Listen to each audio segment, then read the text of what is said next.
wirtuu sirna gadaati giddugala ardaa jilaa mee bokkooti.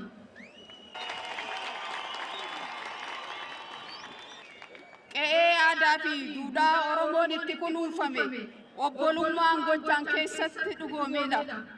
Warra sirnaan buluu fi duudhaalee waliin qooddachuun hawaasa beekamuu fi waliin ayyaanota akkanaa kabajuun ammoo carroomuudha.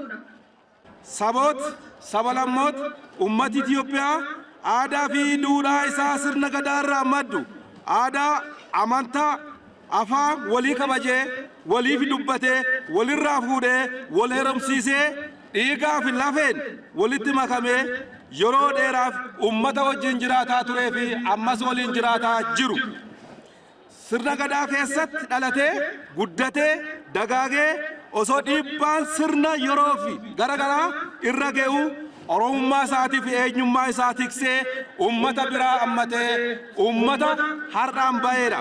Sirnoonni darban dhiibbaa sirna gadaa irratti yeroo gaggeessanu dabarsii abbootii keenya irraa dhaga'aa turre keessatti dhiibbaa jala sirni gadaa galee akka ture abbootii gadaas hidhaa akka turani ajjeechaafis sadarkaa ajjeettatti doorsisaa akka turani dabarsii abbootiin keenya nutti interraa dhageenyee jirra.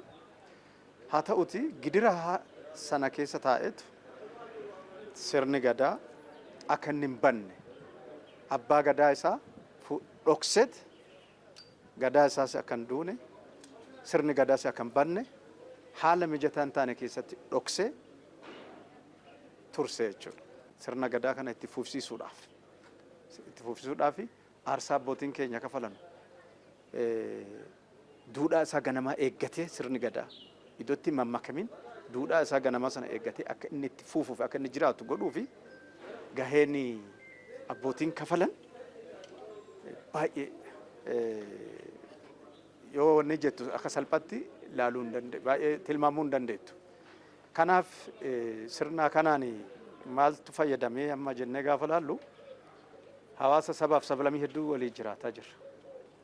Hawaasa sabaaf sablammii amma wajjin jiraannu kana keessa hangafa yeroo katti baanee aadaa ta'e mudhinyee kan ilmaa mudhinyee kan talaa mudhinyee sabaa sablammoota waliin jiru wal jaalannee wal qabannee waliin qotataa waliin bocataa waliin tiffataa waliin waarfataa akkan akka bullu ka barbaanne kanaa bu'aa kana nuu qaba jenna.